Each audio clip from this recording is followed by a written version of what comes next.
Assalamualaikum dan hai semua. Jom kita buat ulang kaji yang pantas, padat dan mestilah menyeronokkan. Hari ini kita akan segar semula memori kita untuk subjek Sirah tahun 3, Unit 1, Wahyu Teragung. Jadi, tarik nafas, fokus dan bayangkan minda kita ni macam tengah selak kad imbasan tau. Laju, ringkas dan senang nak ingat. Okey, jom kita mula. Untuk topik ni, kita ada 5 stesen ulang kaji. Kita akan kenali Jabal Nur, fahamkan apa itu wahyu, selami peristiwa penurunannya, tengok kenapa wahyu ni penting dan akhir sekali, apa iktibar yang kita boleh ambil. Okey, terus ke stesen pertama. Bahagian 1, kenali Jabal Nur, tempat turunnya wahyu yang pertama. Cuba kamu semua ingat balik, dekat manakah wahyu pertama diturunkan? Tepat sekali. Dekat sebuah bukit yang dipanggil Jabal Nur. Tapi kena ingat, bukit ni bukan macam bukit yang biasa kita tengok berkelah tu. Tempatnya berbukit bukau, penuh dengan batu hampar, berpasir dan sangat kering. Boleh bayangkan tak cuaca panas terik di padang pasir tu macam mana? Memang mencabar betul. Okey, cuba semak nombor ni dalam kepala. 3.2. Kenapa nombor ni penting sangat?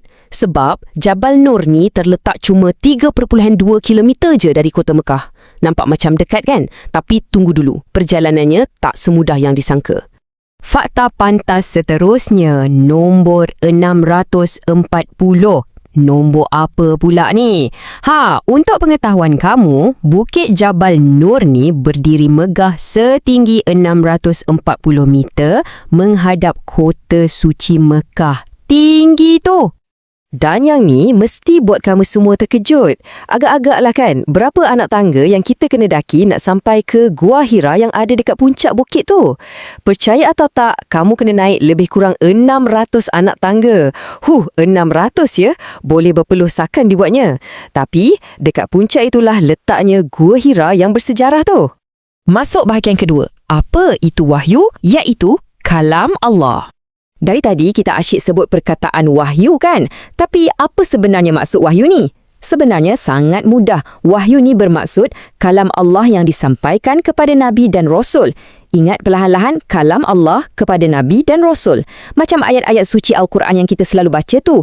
Ya, betul. Itulah contoh wahyu. Bahagian ketiga, mari kita tengok peristiwa penurunan wahyu pertama.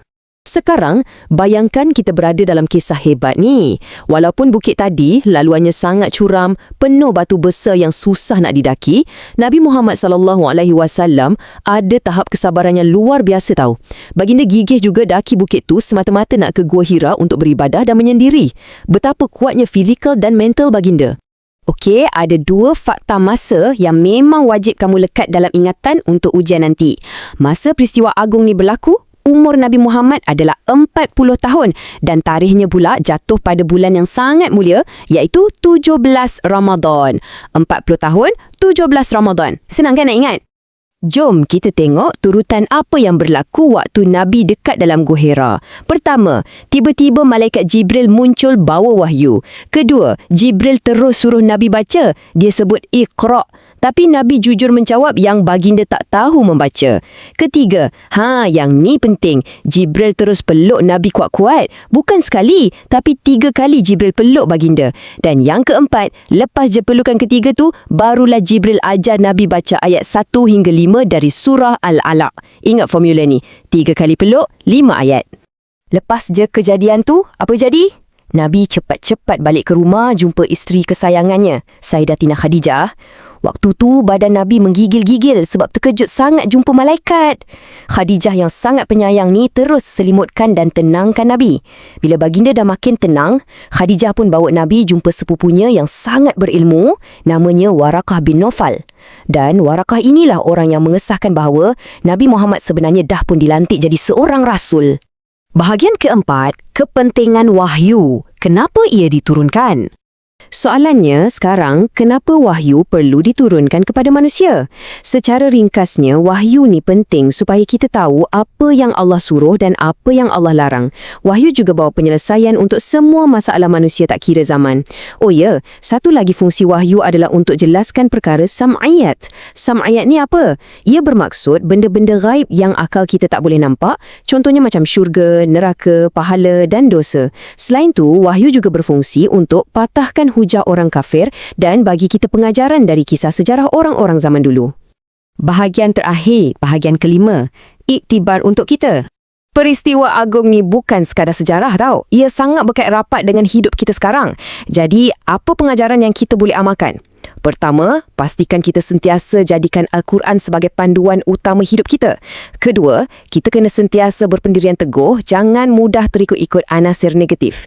Ketiga, kita wajib contohi sifat sabar dan gigih Nabi Muhammad, lagi-lagi bila beribadah. Dan yang paling penting, rajin-rajinlah belajar dan jadikan membaca tu satu tabiat. Sama macam ayat pertama yang turun tu. Iqra, maksudnya bacalah. Wah, sedar tak sedar, kita dah sampai ke penghujung sesi ulang kaji kita hari ini. Sebelum kita berpisah, saya ada satu soalan penting nak tanya. Adakah kamu semua dah bersedia nak jadikan Al-Quran sebagai panduan hidup setiap hari? Cuba fikir-fikirkan tau. Teruskan fokus belajar dan selamat ulang kaji.